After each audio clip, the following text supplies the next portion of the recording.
wabarakatuh. Waalaikumsalam warahmatullahi wabarakatuh. Alhamdulillah rabbil alamin. Assalatu wassalamu ala asrofil anbiya'i wal mursalin wa ala alihi wa sahbihi ajma'in. Asyhadu an la ilaha illallah wa asyhadu anna Muhammadan abduhu wa rasuluh sallallahu alaihi wasallam la nabiyya ba'da. Pertama dan utama sekali, marilah kita bersyukur kepada Allah Subhanahu wa taala. Alhamdulillahirabbil alamin.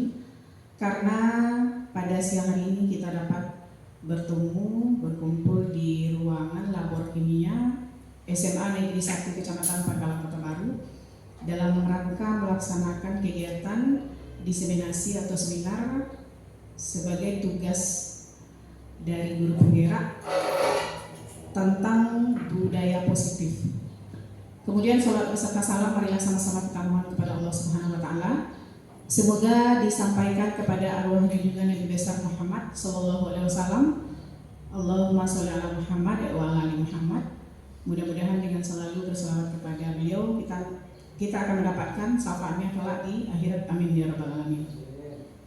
Bapak Ibu pendidik SMA Negeri 1 Kecamatan Pangkalan Kota Baru yang kami hormati, sebelumnya kami mengucapkan terima kasih banyak atas kehadiran Bapak Ibu dalam acara seminar ini, yang mana seminar ini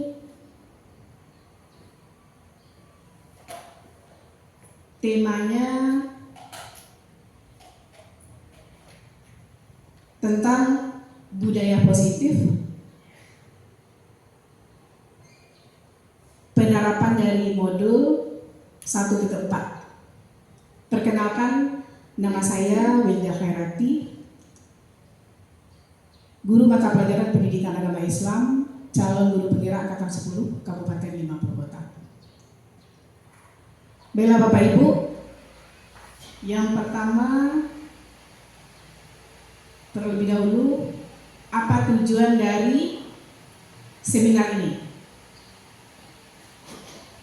Yang pertama, tujuan dari seminar ini adalah sebagai penyimbangan budaya positif di sekolah yang nantinya akan kita terapkan insya Allah di SMA 1 Kecamatan Pangkalan Kota Baru. Kemudian yang kedua, sebagai upaya membangun kolaborasi antar warga sekolah dalam mengembangkan budaya positif di sekolah. Yang ketiga, tujuannya adalah rekan sejawat terdorong untuk mulai menerapkan model pengembangan budaya positif di sekolah ini. Kemudian Bapak Ibu,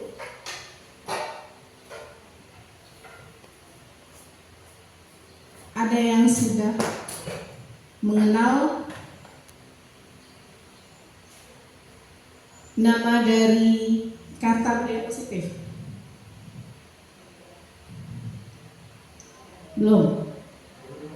Belum ya, mungkin ada yang sudah mendengar, yang belum.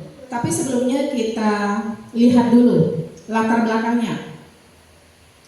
Kenapa harus kita terapkan budaya positif itu di sekolah? Nah, yang pertama, sekolah hendaknya menjadi tempat yang nyaman, aman, dan menyenangkan bagi murid untuk menumbuhkan kekuatan kodratnya. Nah, artinya apa? Ketika murid atau peserta didik kita ke sekolah ini, mereka itu sampai di sini dan datang ke sini dengan hati yang nyaman. Terkadang kan ada anak-anak didik kita, peserta didik kita, ketika mau berangkat ke sekolah itu mereka tidak nyaman. Terkadang mereka tidak mau datang ke sekolah pada hari tertentu. Karena kenapa? Karena mungkin punya masalah atau ada mata pelajaran yang tidak disukai gitu kan. Jadi mereka tidak ingin hadir pada hari itu atau pada saat tertentu. Jadi artinya ketika budaya positif sudah diterapkan, mudah-mudahan mereka menjadi nyaman, kemudian aman, dan ketika dia peserta didik kita itu datang ke sekolah, menyenangkan bagi mereka, yang akan menumbuhkan kekuatan kodratnya. Apa itu kekuatan kodrat?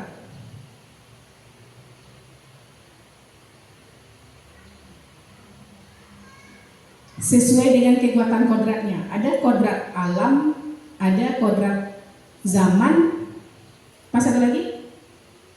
Kodrat alam dan kodrat zaman.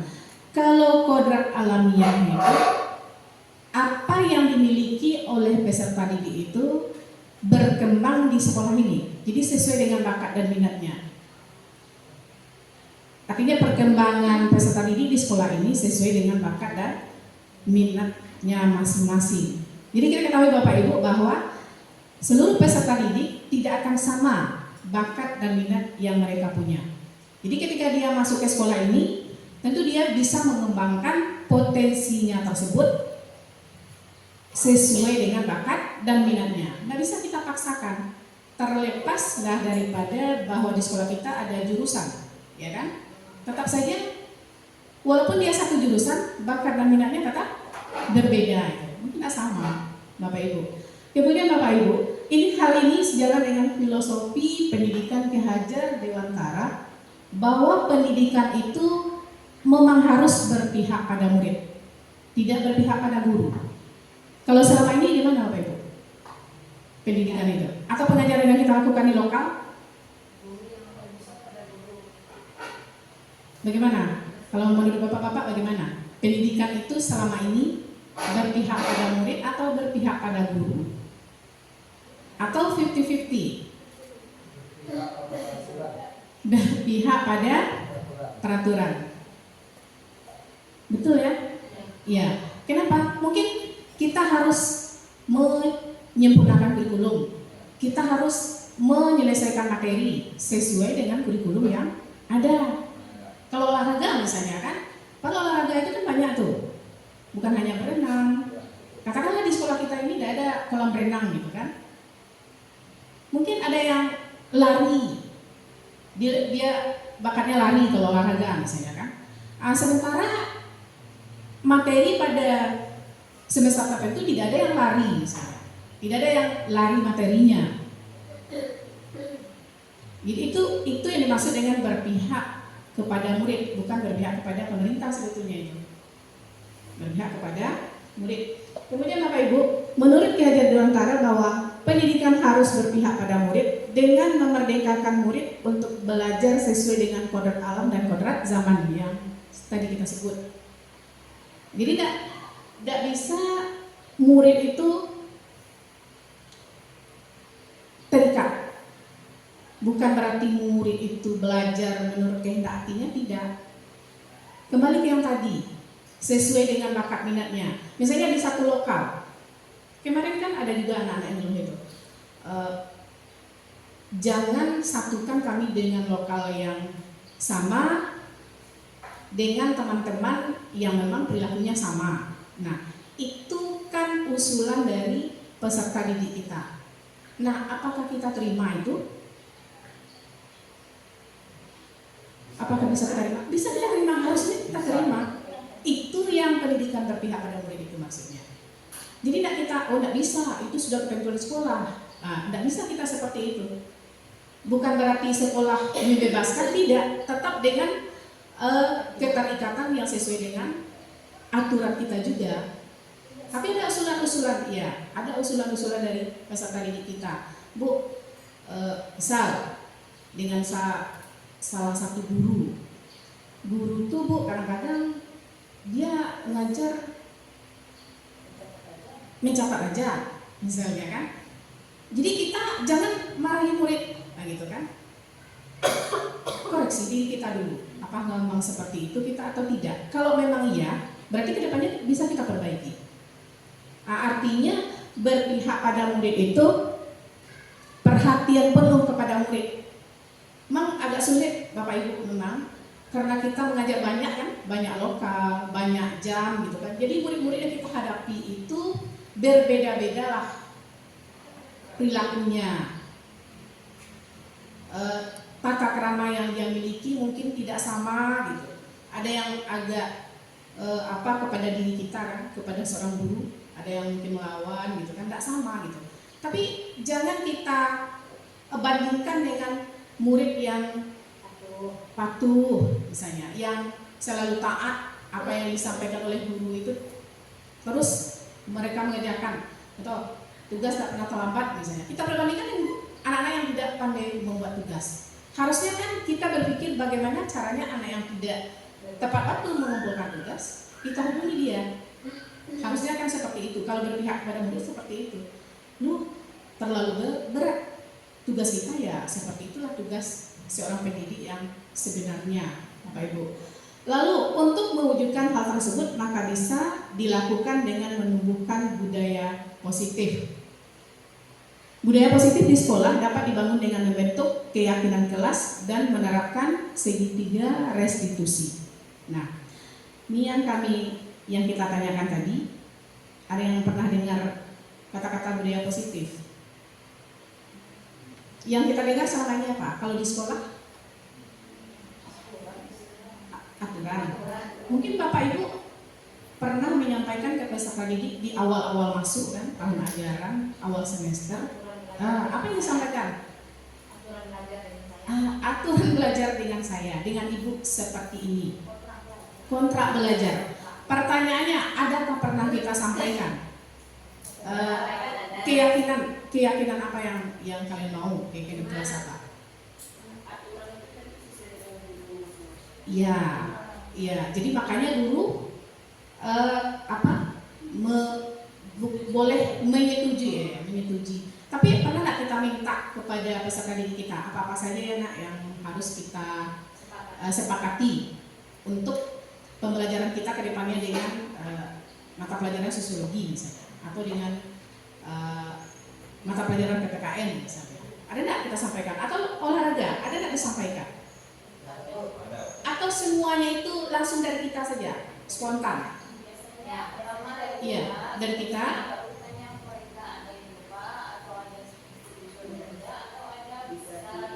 Ada sarannya lagi, betul. Nah, itu betul juga itu. Makanya ketika kami diskusi seperti itu biasanya mengikuti pelatihan guru penggerak, terkadang kita sudah menjalankan filosofi kayak Dewantara tadi terkadang gitu kan, tapi tidak runut, ya, tidak sistematis terkadang. Nah, harusnya kan seorang guru cuman memfasilitasi. Nah, anak-anak didiklah yang membicarakan, maksudnya apa-apa kesepakatan kelas kita. Nah, contoh, tidak boleh tidur dalam kelas misalnya, ya kan? Tidak boleh ribut ketika pembelajaran berlangsung misalnya. Iya, tidak boleh terlambat. Nah, nanti kalau untuk budaya positif, kata-kata itu dihilangkan itu yang ada nilai positif, yang ada nilai kebajikan yang ada. Nggak ada istilah dilarang itu tidak ada lagi. Iya, jangan. Atau dilarang membuang sampah sembarangan. Jadi ditukar kalimatnya dengan membuang sampah pada tempatnya. Itu kata-katanya. Misalnya pendidikan olahraga. Kalau tidak memakai pakaian olahraga, tidak boleh mengikuti dari awal. Kalau memang kesepakatan seperti itu datang dari peserta didik, boleh. Konsekuensinya tidak boleh ikut olahraga kalau tidak berpakaian olahraga. Tapi seandainya melapor duluan mereka, Pak, baju olahraga saya kemarin kehujanan, misal, lalu bagaimana dengan kali ini? Apakah konsekuensi tetap jalan? Ada toleransi? Atau kita kembali ke kesepakatan kelas tadi? Nah, apakah masuk di sana atau tidak? Kalau memang seperti itu adanya kan hujan itu di luar kekuasaan kita itu. Lupa dia, misalnya orang di rumah nggak ada satupun. Iya. Ya, karena kelayaan sudah jelas besok adalah jam olahraga, kan? Kenapa tidak dipersiapkan? Iya, misalnya dengan guru tidak bisa. Jadi panjang ya kan? Panjang. Jadi bisa jadi memang dia sendiri makanya kemarin dia iya. apa gitu kan? Iya. Bisa juga. Ya, artinya alasan-alasan, terkadang alasan itu memang benar adanya. Jadi alasan saja. Termasuknya itu seandainya alasan tersebut ada pada anak yang selama ini memang taat dan patuh kepada kita, ini bagaimana? Iya. Iya. Dari apa? Iya.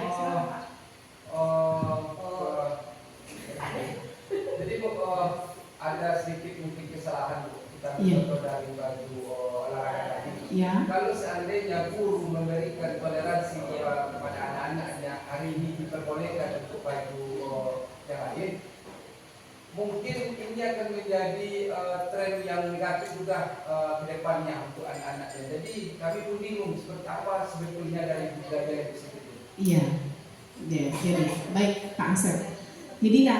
Jadi budaya positif itu adalah kan nilai-nilai, keyakinan-keyakinan dan kebiasaan-kebiasaan di sekolah yang berpihak pada murid agar murid dapat berkembang menjadi pribadi yang kritis, penuh hormat dan bertanggung jawab. Atau ini kebablasan nanti ke depannya Bu. Itu ditakutkan dari budaya positif.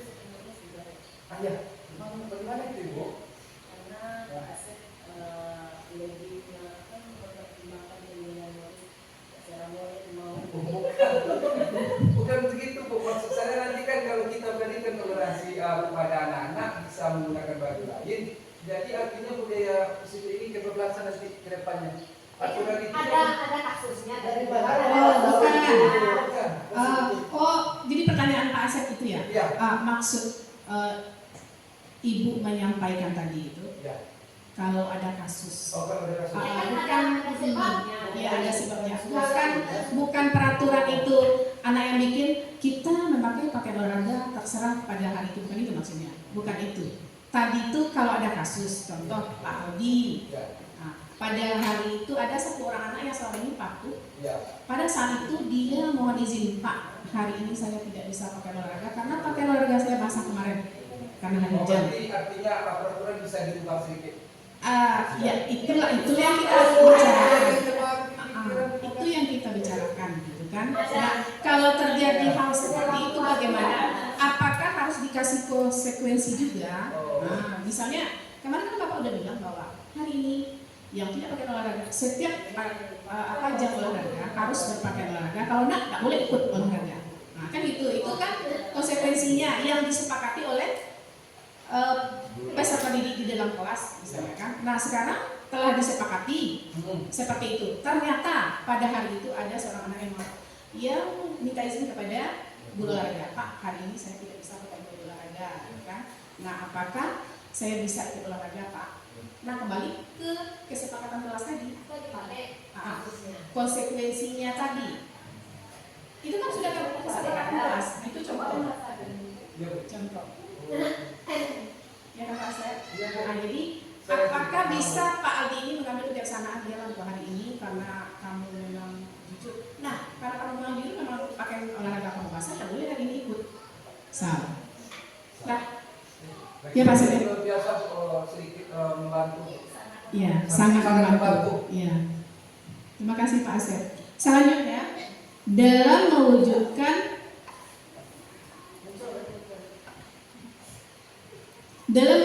budaya positif ini, guru memegang teguh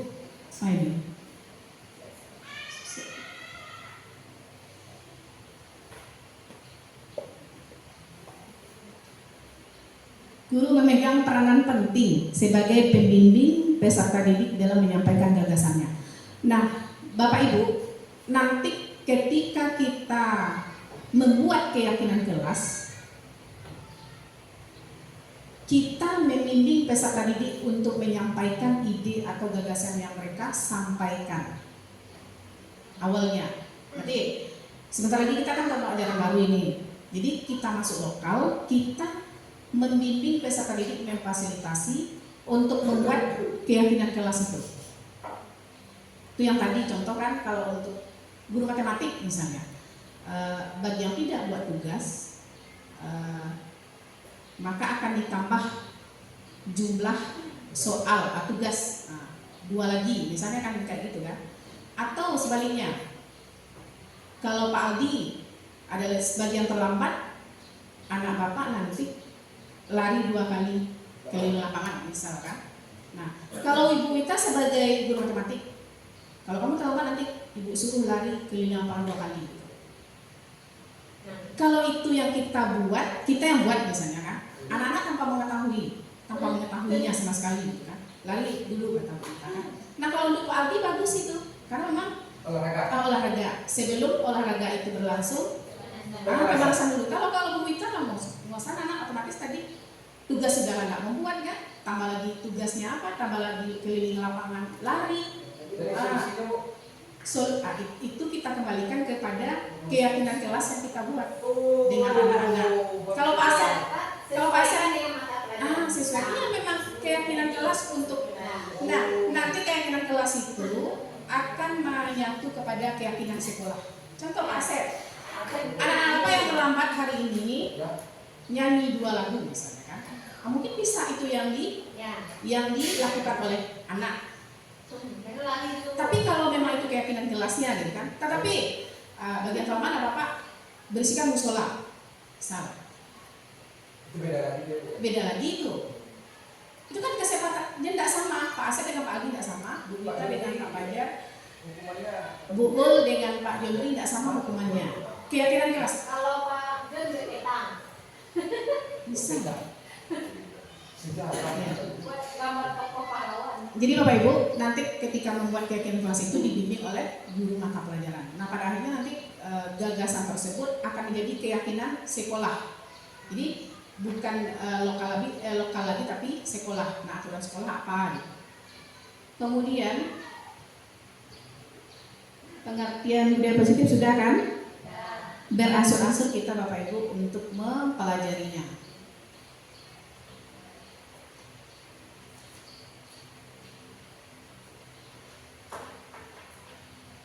Nah, ada lagi yang namanya makna disiplin positif.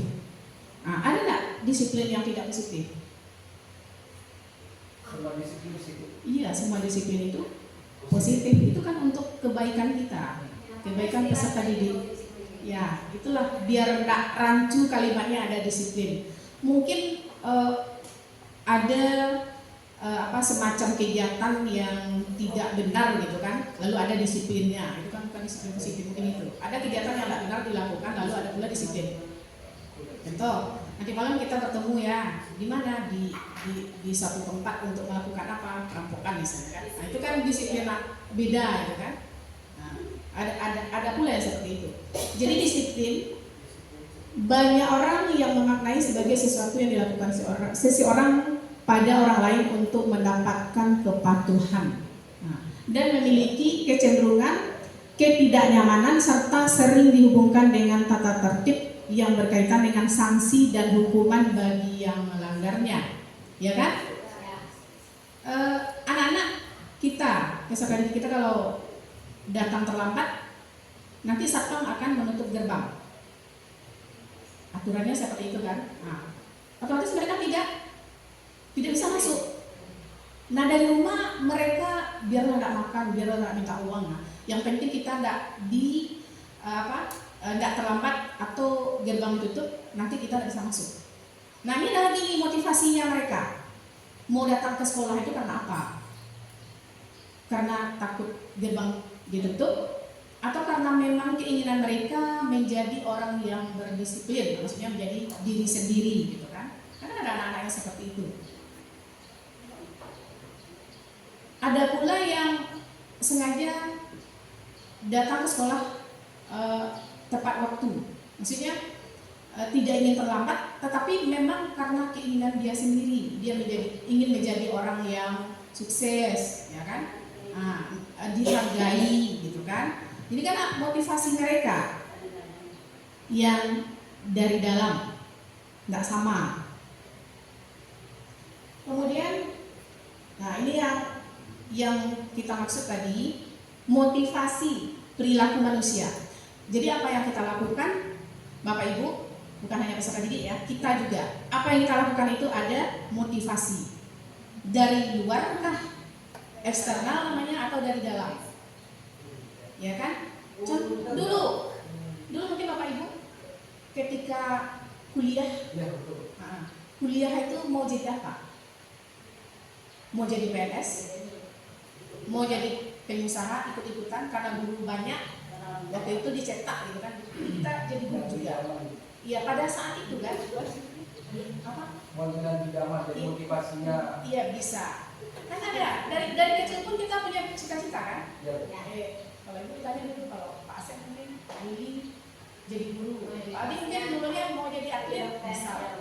Kalau Pak Jam Jadi untuk bisa lebih baik. kan luas itu.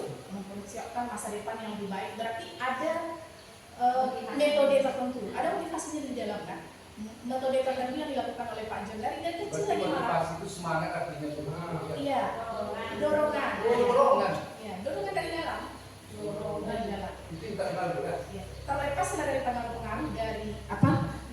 Pengaruh dari luar, mungkin dari teman kita, dari saudara kita misalnya kan, dari anak-anak kita mungkin. Ya terkadang kita perbandingannya antara orang yang punya jabatan misalnya kan, orang yang punya kedudukan, sementara kita masih seperti itu juga, kan ada faktor itu terkadang Bapak Ibu. Nah, menurut Dian Gosen dalam bukunya, ini bahasa Inggris ini, Restructuring School Discipline, misalkan ada 3 alasan motivasi perilaku manusia itu. Yang pertama untuk menghindari ketidaknyamanan atau hukuman.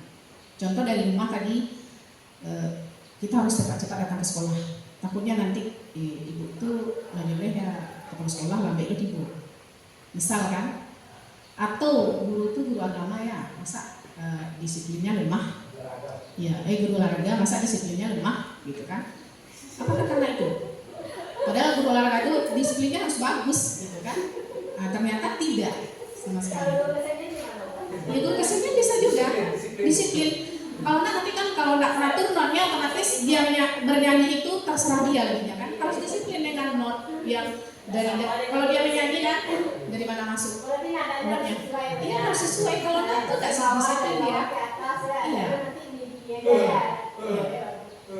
Tapi ternyata memang ya pribadi, jangankan anak peserta didik kita saja lah guru hanya sekian orang gitu kan, apalagi peserta didik kita sebanyak 400 lebih. Nah itulah yang kita arahkan, kita bimbing bersama-sama, kan kita samakan peserta didik kita semua, kan ada kita bedakan kan. Nah, walaupun kita nggak ajar dia, kan nggak semuanya kita mengajar mereka, tapi kita bertemu dengan mereka semua di sini. Nah jadi kita pengen cita-cita kita apa? Pengen menjadi guru yang dirindukan, ya apa enggak? Guru yang dirindukan, ya yang dirindukan gitu kan. Jadi artinya kita pun masuk ke lokal itu senang, nyaman gitu kan, bertemu dengan anak-anak, mereka ceria melihat kita. Tidak takut, wah Pak kalau nggak yang buku malah nanti dia menghukum. Iya, iya. Atau mungkin dari rumah anak ini kalau belajar dengan Bu Mesa gitu kan, udah terbayang ini akan berdiri di depan kelas ini. Dari rumah dia, jadi sadar memang pun dia memikirkan hukuman. Nah gitu kan, nah itu kesana larinya Pak Asep ya Bapak Ibu yang lain. Kenapa harus budaya positif bukan hukuman? Konsekuensi boleh, nah bukan hukuman. Kesana larinya itu, ya Pak Asep ya. Kita kan tidak menafikan bahwa kita juga pernah terlambat gitu kan, tapi dengan alasan tertentu. Kita juga minta izin karena alasan tertentu untuk melaksanakan tugas. Kemudian yang itu alasan motivasi perilaku manusia pertama adalah menghindari ketidaknyamanan. Kalau terlambat nanti Bu Lia kenapa terlambat ditegur kepala sekolah? Kenapa terlambat Bu Lia? Kenapa kemarin enggak? Iya. Saya Pak Aldi kenapa sering terlambat? Misal kan? Artinya kan kalau Pak Aldi ditegur seperti itu, maka besoknya dia tidak ingin ditegur seperti itu lagi, kan? Itu kan contoh. Iya, Iya, Pak Fajar misalnya kan, ketika ada telepon masuk dari kepala sekolah nggak diangkat-angkat misalnya. Itu kenapa kan? Kan takut kan? Takut, maksudnya takut kena tegur, takut. Tapi itu bisa kita bicarakan, kan nggak langsung artinya. Karena tidak kesengajaan. Iya, kadang-kadang kita kan langsung berprasangka baik buruk. Ya, begitu.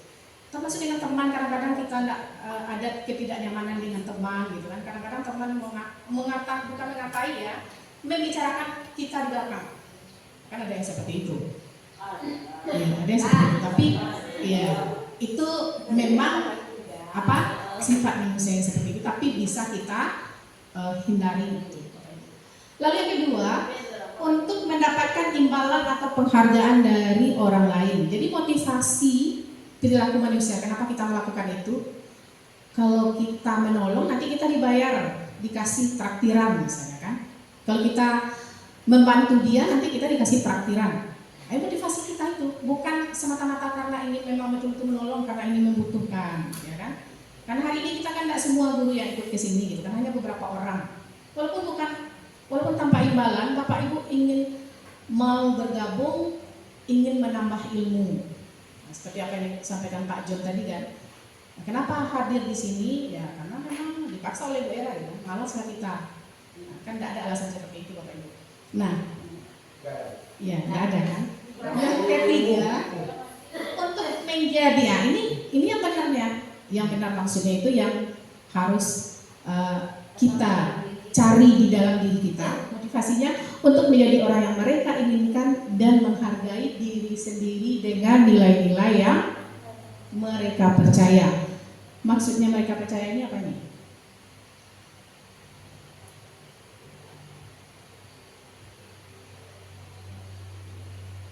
Dan menghargai diri sendiri dengan nilai-nilai yang mereka percaya. Ya artinya mereka yang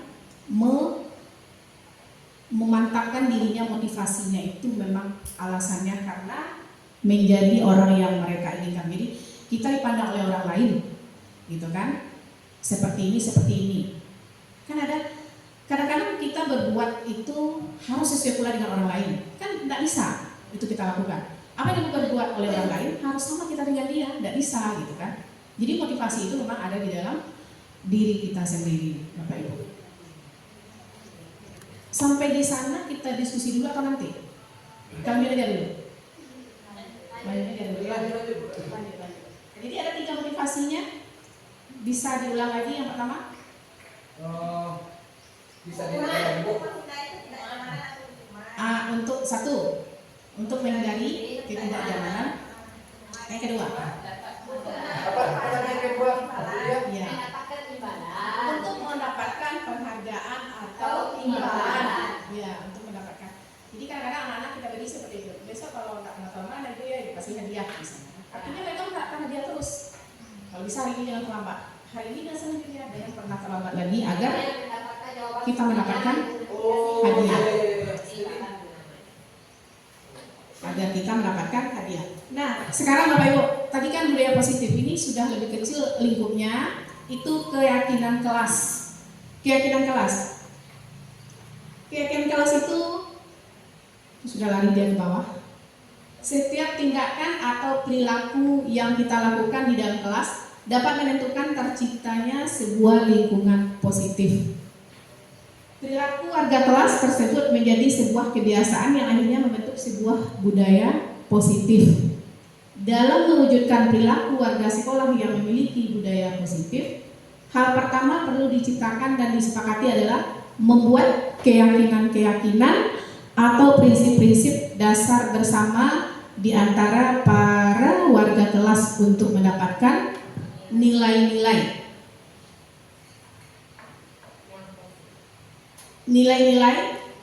kebajikan yang disepakati bersama. Nah, itu maksudnya tadi.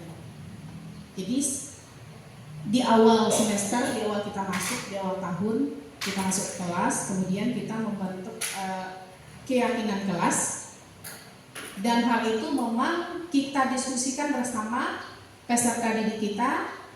Jadi kalau ada kita ngajar 6 lokal, berarti 6 lokal pula. Iya, keyakinan kelasnya. Mungkin ada pada satu kelas misalnya kan, boleh minum dengan cara minta izin terlebih dulu, atau minta izin terlebih dahulu sebelum minum. Setiap anak-anak boleh, misal kan. Nah, ada mungkin berbeda keyakinan kelasnya. Kemudian Bapak Ibu, ini ada kertas, tapi kertas ini tidak banyak ya. Inilah kita bagi, ada 10. Kita buatlah masing-masing 1 orang. Sebelum, boleh, silakan Pak. Sebelum kita masuk dalam sesi pokok, kita tanya dulu. Yang pertama kan awal semester itu seorang guru itu melakukan keyakinan kelas pada cukup mulai sini kita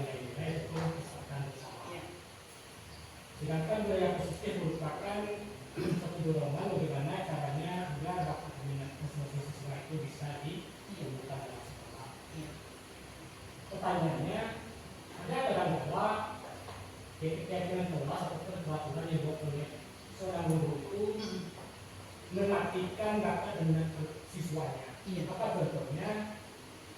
Artinya apabila dia tidak masuk, dia tidak boleh masuk. Iya. Artinya apa? Seorang siswa yang ingin belajar rela terlambat sehingga mematikan tidak bisa belajar sehingga katanya jadi patah begini. Iya. Bagaimana budaya positif dalam menghadapi permasalahan ini? Iya. Dalam seorang guru. Ada yang bisa jawab Bapak Ibu? Ada yang bisa menjawab? Maksudnya berbagi? Bagaimana budaya positif dalam menghadapi permasalahan Iya. Ada yang bisa Jadi akhirnya berbagi? siswa itu menjadi guru dalam belajar dalam semua guru yang ada. Ada yang bisa membantu? Nah, Bella Ibu kami jawab kembali ke yang tadi. Makanya di awal semester itu kita membentuk keyakinan kelas bukan datang dari guru, datang dari peserta didik. Nah, iya, dari ide atau gagasan peserta didik tersebut. Nanti baru kita rangkum, itu kan tidak langsung itu. Bahkan nanti peserta didik pada akhirnya 30 orang dalam satu kelas itu menandatangani kesepakatan tersebut. Menandatangani, jadi kita sebagai guru memfasilitasi. Artinya memfasilitasi tetap pada aturan, bukan berarti misalnya kami boleh keluar masuk, bukan itu ya. Lalu kita sepakati, bukan itu maksudnya ya. Tetap guru memegang peranan penting untuk hal tersebut. Karena di awal kita diskusikan apa saja yang kita membolehkan, maksudnya disepakati ya, apa saja yang boleh dilakukan, apa saja yang tidak, gitu kan. Tapi kata-katanya tadi bukan ada kata-kata tidaknya. Jadi dikembalikan ke guru mata pelajaran itu.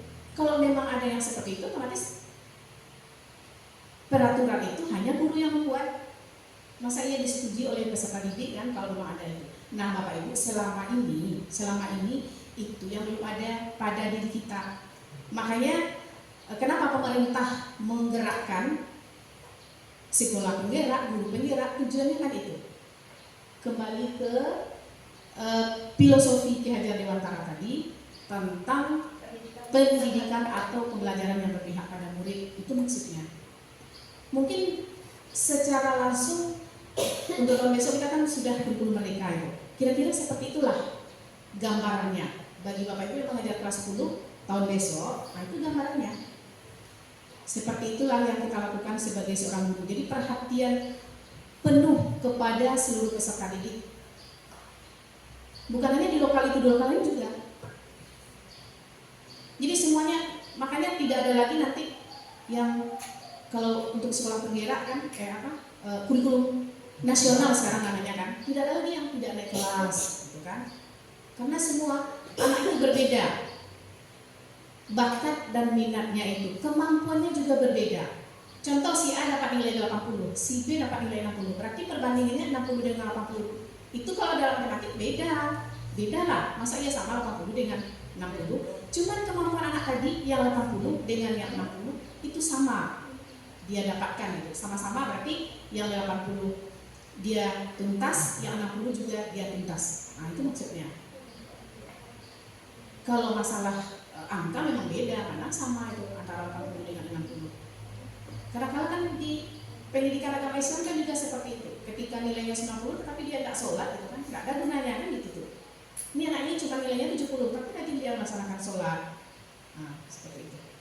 Ya Pak Jon ya. Jadi nanti dalam prakteknya memang kita beransur-ansur, tidak semudah membalikkan telapak tangan. Sekarang kita kan bertumpu kepada dia guru penggerak, tentu dia melakukan itu. Sebenarnya bukan hanya untuk guru penggerak, tetapi untuk semua guru. Makanya kita agak terlambat sedikit untuk pelaksanaan kurikulum mereka. Kemudian besok kita laksanakan. Nah itulah yang beransur-ansur kita terapkan.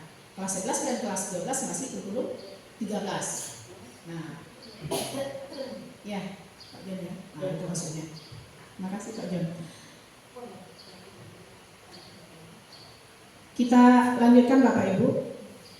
Kertas tadi kita bahas satu aturan aturan ya, biar aturan kelas satu orang, maksudnya nanti kita gabung. Kalau memang betul sama nanti kita gabung. Pas.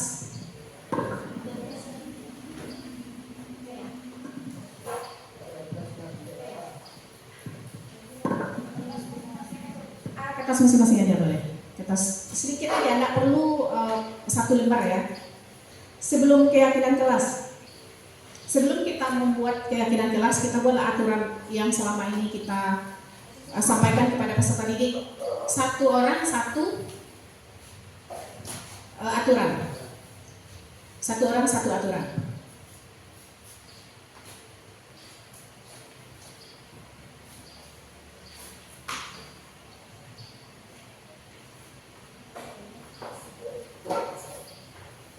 Kalau memang sama nanti tidak apa-apa Bapak Ibu, nanti kita satukan aja.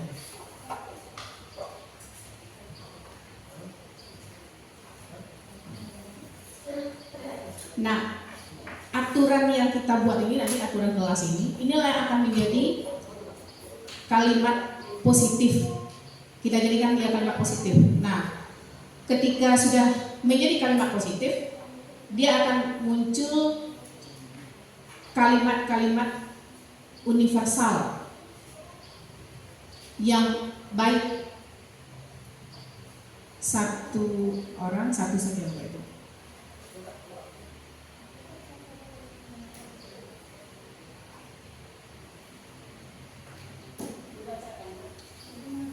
Dikumpulkan saja. Dikumpulkan saja.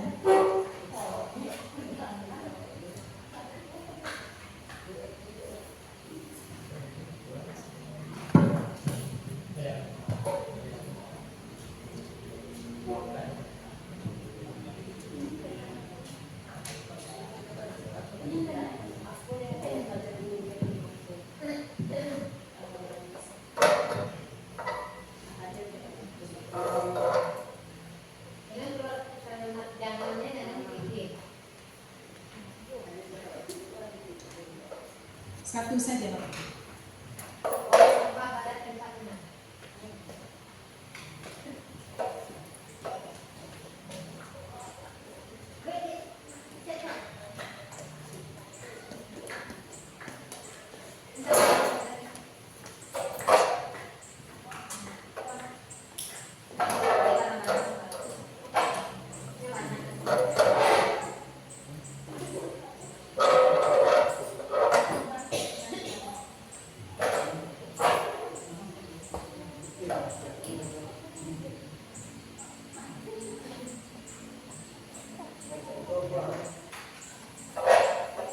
Ada lagi Bapak Ibu?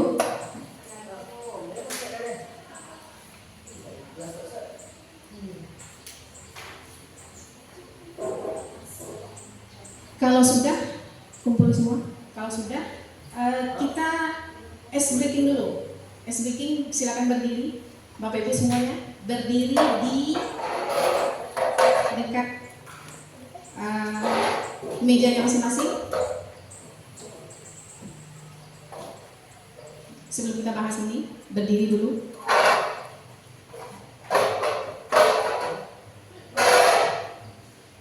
Kumpulkan dulu Pak. Langsung lagi, silakan. Panjang kayak gini. Panjang keyakinan kelasnya. Panjang jalan pasalan. Jadi apa tujuannya kita melaksanakan ice breaking ini? Untuk kan hari sudah mulai siang ya. Sudah siang ya. Ice breaking. Ice dingin ya. Breaknya itu instruksinya Bapak Ibu. Instruksinya coba dengarkan baik-baik. Ketika ada kata-kata, apabila guru berkata, silakan lakukan apa yang dikatakan oleh guru tersebut. Tapi kalau tidak ada kata-kata apabila guru berkata, tidak ada sama sekali melakukan. Paham kan? Instruksinya? Bukan. Instruksinya apabila ada kata-kata guru berkata, silakan lakukan. Apabila tidak ada guru berkata, tidak dilakukan. Silakan Bapak Ibu. Satu langkah ke kiri, jalan. Satu langkah ke kiri, jalan. Apabila guru berkata, pegang dahi dengan tangan kanan.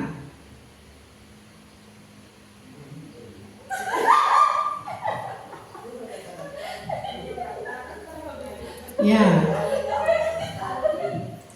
Konsentrasi, Bapak Ibu ya, fokus. Apabila guru berkata, pegang dua pundak dengan tangan kiri dan tangan kanan.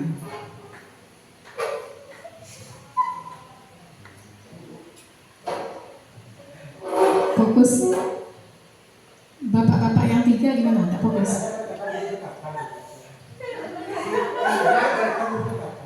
Gurunya berkata-kata, bukan berkata. Iya. Gurunya berkata, apabila ada kata-kata guru berkata, maka lakukan. Fokus, diulang lagi Bapak Ibu ya, diulang lagi. Silakan duduk.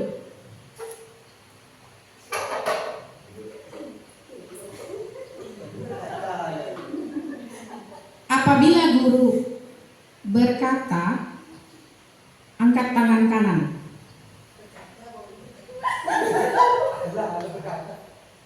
Itu di sekolah.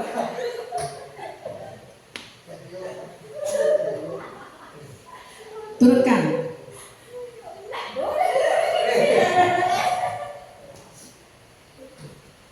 Apabila guru berkata, turunkan. Apabila guru berkata, tepuk tangan satu kali. Luruskan tangannya.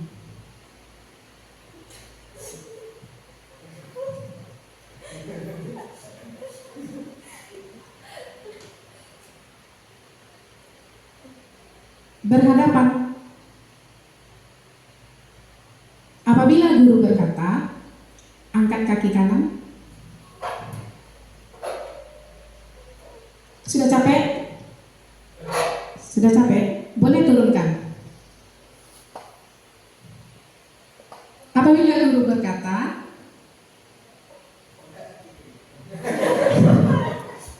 turunkan kaki kanan.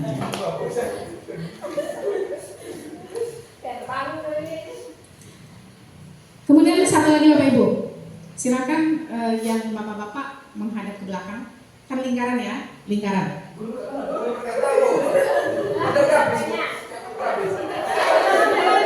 Apabila guru berkata, silakan membuat lingkaran.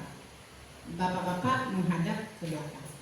Ini Bapak Ibu instruksi lain ya, ini sudah selesai yang tadi, dan ini instruksi yang lain lagi.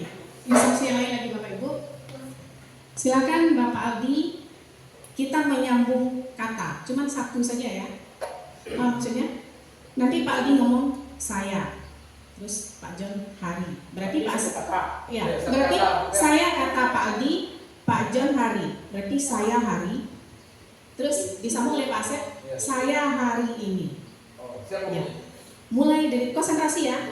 1, 2, 3. Saya pergi mancing. Saya Instruksi. Aku. Instruksinya bukan seperti itu. Menyambung kata. Saya pergi mancing. Ikan di sana. Bukan. Diulangi lah instruksinya. Diulangi lagi. Pak Aldi ngomong tadi kan saya. Terus Pak John pergi. Mancing. Bukan, salah lagi instruksinya. Kita ulang lagi. Pak Aldi ngomong saya, Pak Asep disambung saya pergi.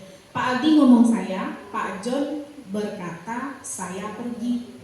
Baru Asep nanti saya pergi mancing. Ya, dan kalau lagi. Ya. Ulang lagi. Ya. Kita konsentrasi ya. Mulai. 1, 2, 3. Saya mandi. Saya mandi pagi. Saya mandi pagi di WC sekolah. Saya mandi pagi di WC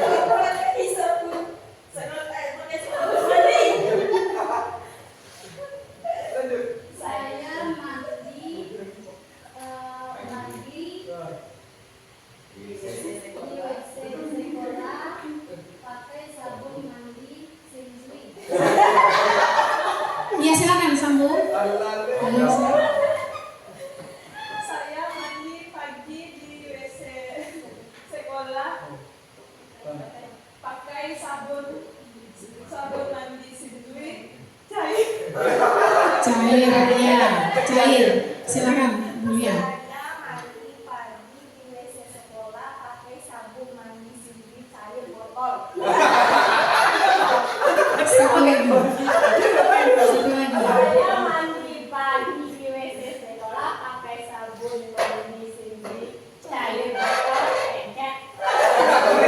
Tepuk tangan lagi kita semua. Nah, jadi kembali ke materi kita tadi Bapak Ibu. Semangat ya Bapak Ibu ya. Semangat Bapak Ibu ya. Luar biasa. Luar biasa. Nah, luar biasa. Jadi sebelum kita masuk untuk slide berikutnya, kita kembali ke yang tadi ya, keyakinan kelas. Jadi sebelum terbentuk keyakinan kelas, nah ini contoh yang disampaikan Pak John tadi, pertanyaannya kan, kita bentuk dulu aturan-aturan, bukan bentuk ya, artinya kita minta dari peserta didik aturan-aturan apa saja yang kita sepakati sebelum menjadi dia keyakinan kelas. Nanti ada kalimat positifnya itu.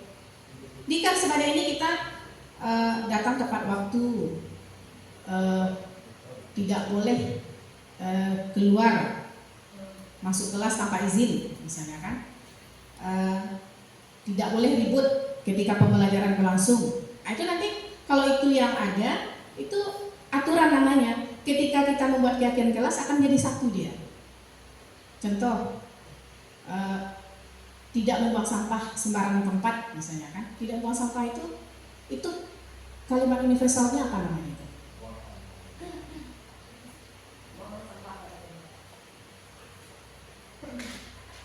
Kita baca lah. Kita tidak pakai nama di sini. Dibaca dari untuk semua ya. Peserta didik diperbolehkan masuk minum selama pembelajaran berlangsung dan tidak diperbolehkan makan. Ya kan aturannya. Lalu mengikuti kegiatan di sekolah sesuai aturan. Ini masih bersifat umum ya. Mengikuti kegiatan di sekolah sesuai aturan. Nah, harus berpakaian sesuai aturan sekolah. Nah, masih umum ya. Lalu berbicara santun dalam kelas. Nah, lengkap. Saya ingin kelas yang kompak. Berarti, ya, saya ingin kalau dibalik berarti kelas yang menyenangkan atau jangan terjadi pertengkaran, kan itu maksudnya. Nah, terus jadikan kelas kita nyaman dan tertib, berarti tertib ya. Lalu semua kegiatan di kelas diikuti oleh semua murid demi keadilan. Ya. Terus bergotong royong menjaga kebersihan dan kerapian kelas. 15 menit sebelum masuk PBM, murid-murid sudah memakai kostum olahraga. 15 menit sebelum masuk PBM, murid-murid sudah memakai kostum olahraga. Berarti ini guru olahraga ya? Ya, Semua peserta didik memakai baju olahraga saat praktek di lapangan. Nah, ini Baju, iya, guru olahraga juga. Suasana kelas yang menyenangkan. Nah, ini kan simulasinya. Kita minta kepada peserta didik kita aturan-aturan apa saja yang kita. Nah, ini Bapak Ibu, ini ada yang bisa kita gabung menjadi satu kalimat positif. Contoh,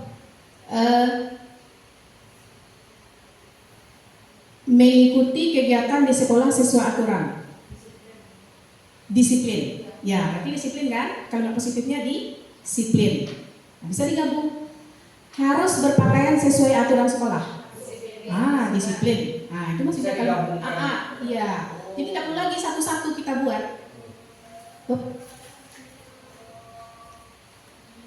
Lalu semua kegiatan di kelas diikuti oleh semua murid demi keadilan. Termasuk disiplin tak? Semua kegiatan di kelas diikuti oleh semua murid demi keadilan. Termasuk disiplin tak? bergotong royong menjaga kebersihan dan kerapian kelas, termasuk Disiplin. kebersihan. Kalimat positifnya kebersihan. Berbicara santun dalam kelas. Kalau kita biasanya berbicara kurang sopan, menghormati sesama. Ya, itu kan positifnya. Menghormati sesama. Nah, itulah Bapak Ibu contoh ketika nanti kita akan membuat satu keyakinan kelas. Nah, setelah kita bacakan ini lalu kita satukan, nanti disepakati lagi mana, maksudnya dirangkum kembali, satu persatu. Nah, ada yang kurang bisa ditambahkan. Jadi nanti disepakati oleh peserta didik yang ada di lokal tersebut dengan kita sebagai guru mata pelajaran. Kita kan beda dengan SD kan, kalau SD kan guru kelas itu. Sudah Bapak Ibu, kita lanjut. Kita lanjut ya. Nah ini apa ini? Ada yang tahu? Ada belong, ada power, ada fun, ada freedom, ada survival. Kebutuhan dasar manusia. Jadi menurut ahli ini ada kebutuhan dasar manusia itu survival, belonging, kalau ditambahkan bisa love and belonging, cinta dan kasih sayang, fun, kesenangan, freedom, kebebasan, dan power, penguasaan. Nah, Bapak Ibu akan lihat.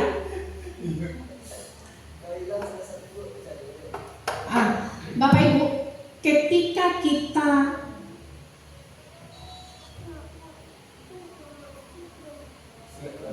bekerja atau melaksanakan suatu kegiatan atau seluruh tindakan manusia memiliki tujuan tertentu. Artinya ketika kita melaksanakan suatu kegiatan, kita punya tujuan tertentu. Contoh Bapak Ibu mau disuruh ke sini minta tolong, pasti ada tujuannya kan? Pasti ada tujuannya. Iya, rasa diterima. Ya enggak? Rasa diterima.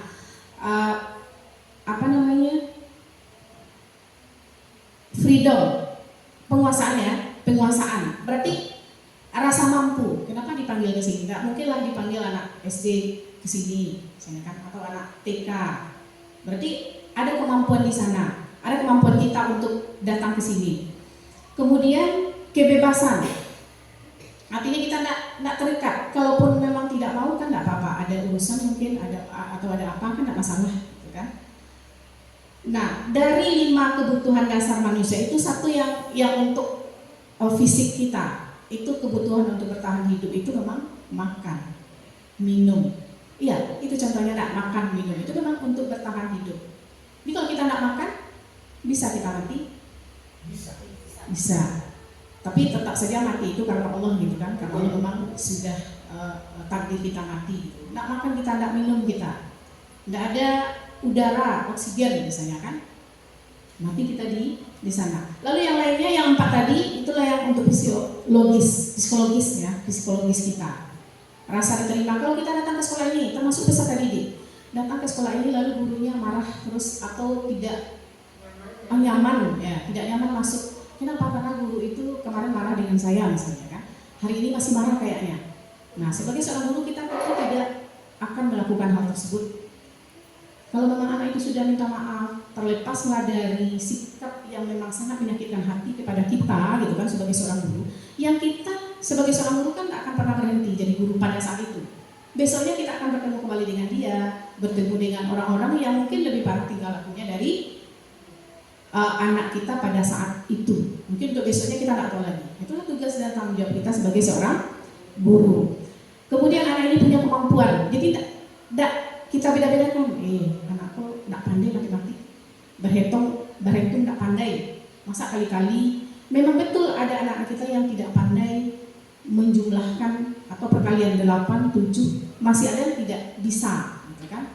Karena kenapa? Karena apakah kemampuannya hanya sampai sedalam itu atau dia harus diasah lagi dia. Mungkin disuruh dia menghafal perkalian itu dari 1 sampai 10 misalnya kan. Nah, kan bisa juga. Jadi Bapak Ibu, anak itu butuh cinta dan kasih sayang. Nah, ketika kita kan marah itu bisa kita marah, boleh kita marah. Kadang-kadang pas di lokal kita lagi menyarankan mereka berbuat salah, melanggar aturan, kita kan langsung marah kan. Nah, harusnya kita kan kalau bisa selesaikan tugas kita dulu mengajar, baru nanti kita panggil. Harusnya kan seperti itu. Ternyata kadang-kadang karena kekhilafan kita sebagai manusia itu biasa. Dan meminta maaf pun kepada peserta didik itu tidak ada masalah. Kita kadang-kadang kan, masa iya Wak? Kita orang tua, masa minta maaf kepada anak yang kecil, yang masih kecil. Nah itu yang tadi itu, cinta dan kasih sayang tadi itu. Kemudian kesenangan, kayak belajar Pak Asep misalnya kan, sering, kalau kesenian itu kan identik dengan musik, gitu kan. Ada mereka diberi kebebasan tapi tetap dikontrol. Bukan dibebaskan silakan nyanyi, lalu dia tekan-tekan sembarang tekan not itu mana bisa seperti itu gitu kan. Jadi kebebasannya mereka kita kasih kesempatan belajar misalnya do re mi fa sol la jadi mereka belajar itu tapi tetap dalam kontrol. Betul sekali. Termasuk Pak Aldi, berikan dia bulu ayam gitu kan, bulu untuk bayar, tetap dikontrol, bukan dibiarkan saja. Kadang-kadang suka patah-patah raketnya gitu kan, atau dia loncat-loncat di matras yang berbeli ya. Berikan kebebasan dia mau melakukan apa, tapi tetap dikontrol. Jangan nanti ketika dia lanjutkan olahraga, artinya memang diberi kebebasan, lalu mereka sudah patah-patah semua gitu kan, tanpa dikontrol oleh guru olahraga. Artinya mereka juga punya kemampuan untuk itu, punya penguasaannya mereka merasa memiliki, karena memang mereka peserta didik SMA Negeri 1 Kecamatan Pangkalan Kota. Kemudian Bapak Ibu, ini 5 posisi kontrol. Nah, Dian Gosen dalam bukunya Restructuring School Discipline mengemukakan bahwa guru perlu meninjau kembali penerapan disiplin di dalam ruang-ruang kelas kita. Selama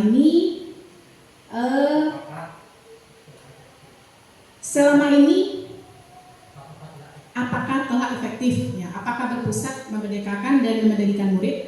Bagaimana dan mengapa? Melalui serangkaian riset dan bersandar pada teori kontrol, Dr. William Gosen berkesimpulan ada 5 posisi kontrol yang diterapkan oleh seorang guru. Apa maksudnya Bapak Ibu?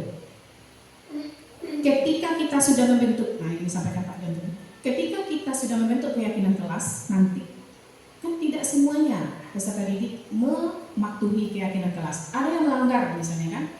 Ada yang melanggar. Pada saat itu posisi kita sebagai guru di mana letaknya? Apakah langsung? Kasih tahu dulu. Silakan. Dijemur. Hormat bendera 15 menit. Apakah seperti itu yang kita lakukan? Memang kesalahan anak itu mendadak juga. Nah, lalu kita juga apakah seperti itu? Gitu kan? Ada 5 posisi kontrol. Apa saja itu? Ini dia Bapak Ibu, yang diterapkan oleh seorang guru atau orang tua. Berarti orang tua kita punya anak di rumah, gitu kan? Ataupun atasan dalam melakukan kontrol tersebut. Kelima posisi itu, nah yang pertama adalah sebagai penghukum. Jadi posisi kita sebagai penghukum. Yang kedua, membuat orang merasa bersalah. Yang ketiga, teman. Yang kelima, monitor. Yang keempat, monitor atau pemantau dan manajer. Nah kira-kira posisi kita di mana? Nah, pada saat ada peserta didik yang melanggar aturan keyakinan kelas misalnya, kita menghukum langsung. Pas kita menerangkan lalu dia tertidur, kita ambil air, kita siram, langsung kita marahi dia. Itu kan hukum namanya itu. Lalu kalau tidur aja terus kerjanya, jam berapa kamu mau tadi tidur misalnya kan? Kenapa kok sedang belajar dengan bapak kamu tidur? Silakan keluar, nggak boleh masuk lagi, misal. Nah itu kan hukum. Posisi kita sebagai penghukum. Kemudian membuat orang merasa bersalah. Terlambat dia hari ini, 2 hari yang lalu juga terlambat. Terus kita ngomong, kenapa terlambat terus nak? Masa iya 3 hari ini betul-betul kamu terlambat terus? Mana kamu enggak pengen belajar lagi dengan bapak? misal. Atau kamu sudah mau berhenti sekolah ya, misalnya kan. Atau apapun lah yang membuat anak itu merasa bersalah. Ya, posisi kita. Kemudian sebagai teman, itu yang tadi. Ketika sudah selesai kita melaksanakan pembelajaran di kelas, kita panggil anak tersebut, sekolah dulu. Sini dulu nak, kenapa terlambat tadi? Nah, sebagai teman cuman sampai di sana saja, tidak ada solusi. Nah, kemudian yang selanjutnya monitor atau pemantau, kayak guru matematik atau guru bahasa Indonesia, guru biologi boleh juga. Dikumpulkan tugas pada sehari itu, mereka ada yang buat 2 orang. Itu kan pemantau ya. Jadi karena kamu tidak buat tugas, jam istirahat kamu tidak boleh keluar. Silakan kerjakan tugas ini, Ibu akan berada di dalam untuk memantau kamu misal. Itu pemantau. Nah, manajer, karena itulah yang harusnya kita punya. Selama ini bagaimana Bapak Ibu? Penghukumkah kita? Kadang-kadang mungkin ya. Kadang-kadang ya. Atau membuat orang merasa bersalah. Jadi artinya mereka tidak punya tidak punya kekuatan diri ya. Artinya dia merasa merasa bersalah terus.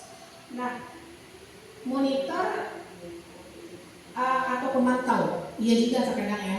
Mungkin kita pantau cuma 15 menit harus siap tugas itu. Kalau enggak, kamu tidak bisa masuk untuk pembelajaran berikutnya misal. Kemudian terakhir manajer. Nah, inilah yang paling bagus, maksudnya posisi yang apa ketika dia punya masalah melanggar aturan apa penyebabnya. Contoh, dia keluar tanpa izin. Setelah masuk, kita kan tahu ya, si A sudah keluar, si Rani misalnya sudah keluar dia. Maka dia keluar, nggak masuk sampai dia istirahat. Jadi pas masuk lagi karena kita ada 1 jam lagi, kalau seandainya kita marahi dia di kelas, nah itu yang penghukum tadi. Tapi kalau kita panggil dia, memang banyak metodenya dengan BK ya, cara menyelesaikan masalah anak itu. Kita panggil dia baik-baik, kenapa anak kamu keluar tadi? Nah, terus dijawabnya, Bu, saya keluar tadi karena lapar. Tapi karena memenuhi kebutuhan dasarnya dia. Dari pagi saya belum makan, Bu. Di rumah saya tidak ada nasi, tapi tidak ada sambal dan sebagainya. Saya keluar lapar perut saya, terus saya makan, dan saya takut masuk lagi nanti Ibu marah misal. Dijawabnya seperti itu, lalu apa yang kita katakan? Oh iya betul ya nak ya, kamu memang lapar. Tapi jangan membenarkan apa yang dia lakukan, tidak. Membenarkan karena dia lapar tadi, makanya dia minta izin tanpa izin keluar untuk makan. Makanya ada nanti segitiga restitusi ketika seorang guru menyampaikan ketika seorang guru menyelesaikan permasalahan peserta didik yang melanggar peraturan. Nah ini Bapak Ibu, segitiga restitusi. Segitiga restitusi. Restitusi adalah sebuah cara menanamkan disiplin positif pada murid. Restitusi adalah proses menciptakan kondisi bagi murid untuk memperbaiki kesalahan mereka. Jadi tidak merasa bersalah terus mereka anak-anak peserta didik kita kalau sudah melanggar aturan, sehingga mereka bisa kembali pada kelompok mereka. Terkadang kan anak-anak kita suka ngomong kan, tengoklah ini, terus setiap hari dia yang salah, dia yang terus berkelahi dengan temannya misalnya kan. Jadi merasa sudah bersalah terus, jadi anak-anak ini merasa minder dengan dirinya. Jadi dia ngomong kita saja yang salah terus oleh guru, tidak ada yang benar satupun yang kita lakukan, misalnya kan. Nah, jadi anak-anak ini merasa tidak punya karakter, tidak punya karakter. Jadi mereka malu kembali ke lokal itu, mereka malu, dia suka menyendiri karena terus dipojokkan, nah gitu kan. Jadi untuk segitiga restitusi ini artinya ini gosen juga ya tahun 2004, sehingga mereka bisa kembali pada kelompok mereka dengan karakter yang lebih kuat. Artinya untuk kedepannya saya akan berubah. Nah itu yang harusnya terjadi dengan mereka. Restitusi juga adalah proses kolaboratif.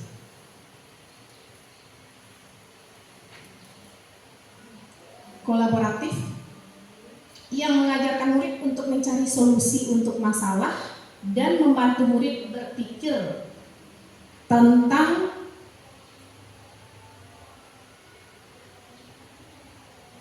orang seperti apa yang mereka inginkan dan bagaimana mereka dilakukan orang lain. Chelsea Dosen ya, tahun 1996. Restitusi membantu murid menjadi lebih baik, memiliki tujuan, disiplin.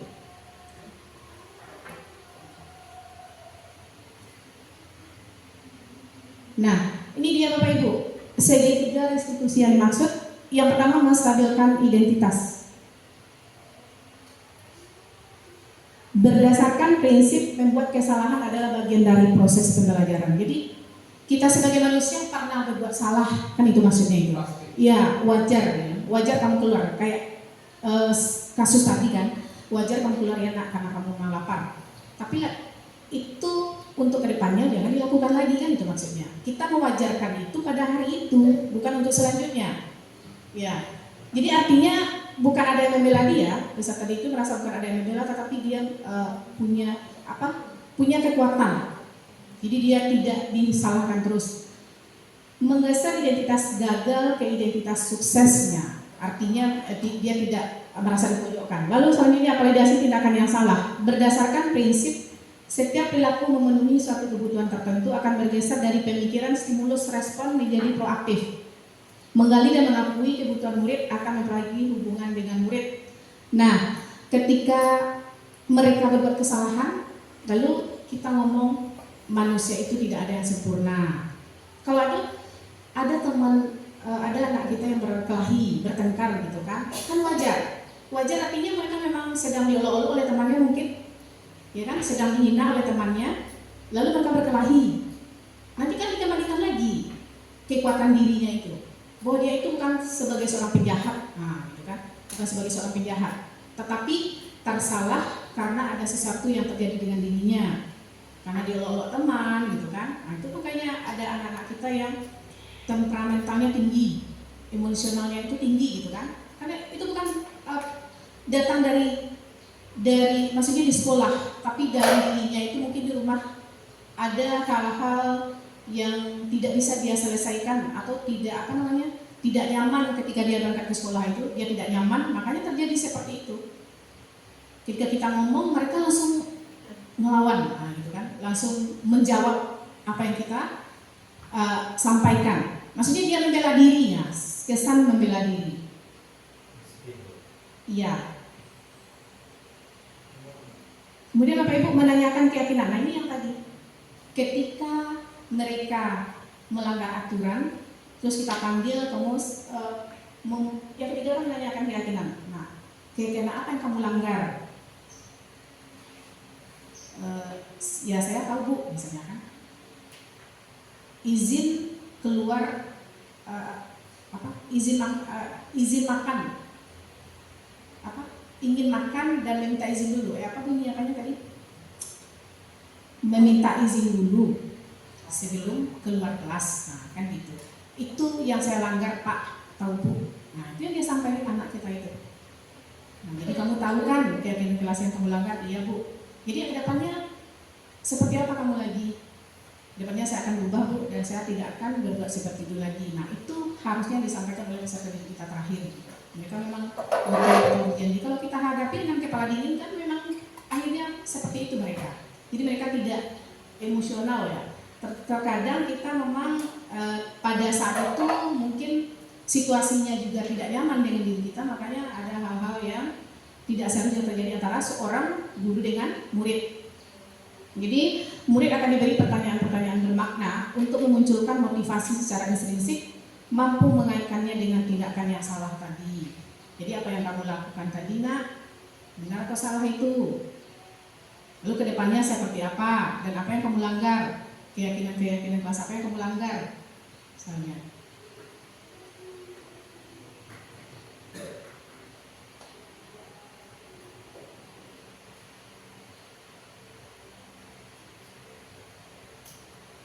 Ya Bapak Ibu, mungkin hanya itu yang bisa kami sampaikan.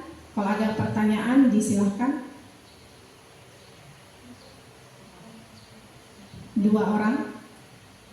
Ya, silakan Bu. Benar, makasih. Ya. Yang ingin ditanya di sini, seandainya nanti ada perubahan di tengah-tengah dan keyakinan keras itu bukan karena ada situasi tertentu ya, memang Iya. mencoba Iya. permanen kembali apakah boleh atau bagaimana. Terima kasih Bu Ul. Kalau itu yang terjadi, itu bisa saja. Itu kan kesepakatan kelas yang dibuat oleh warga kelas. Bisa saja itu terjadi.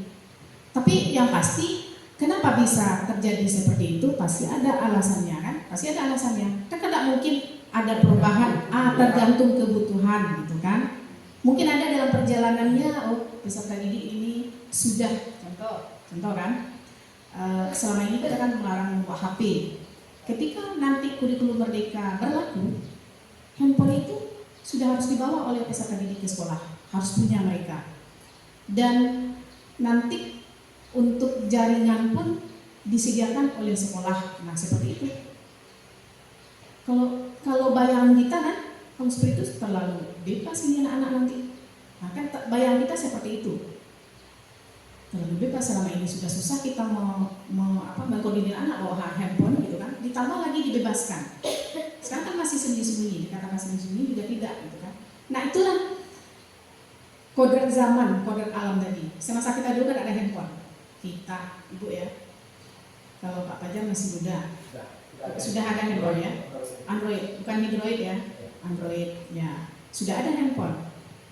Nah, kodrat zaman. Jadi tidak bisa kita bilang ibu sih dulu, atau ibu dulu tidak pernah bawa handphone ke sekolah. Itu iya Bu, masalah ibu tidak ada Belum handphone. ada. Iya belum ada dulu. Nah, sekarang kodrat zaman. Lalu apa yang kita lakukan terhadap mereka kalau nanti memang disuruh membawa handphone? Ya kan? Karena guru pun nanti belajar dengan handphone, artinya menggunakan handphone juga. Buka halaman sekian ada di sana, misalnya kan online gitu kan.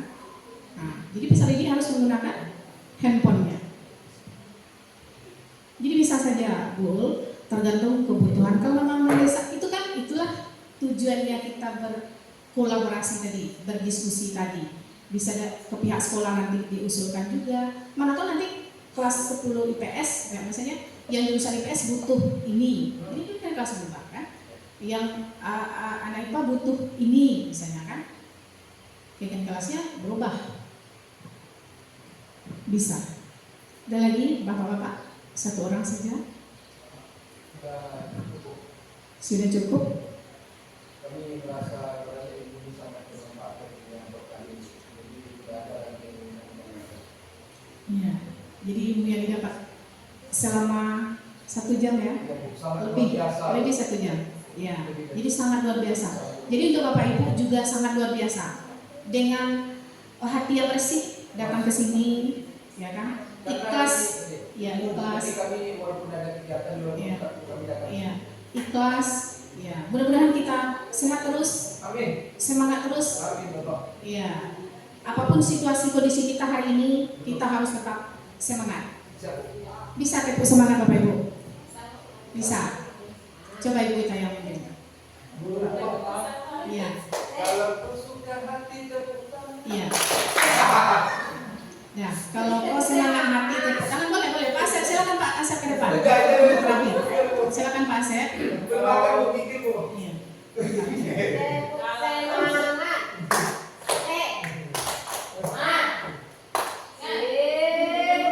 Nah, coba Bu balik. Dia ke depan. Oh, iya. Kita sama-sama ya. 1, 2, 3. Tepuk semangat. Ya. Nah, terima kasih Bapak Ibu. Demikian saja untuk keterangan kita hari ini. Demikian saja dapat kami sampaikan.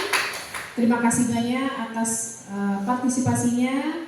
Kita sudahi dengan doa penutup majelis ya. Subhanaka Allahumma wa bihamdika asyhadu an la ilaha illa anta astaghfiruka wa atubu ilaik. Assalamualaikum warahmatullahi wabarakatuh. Waalaikumsalam warahmatullahi wabarakatuh.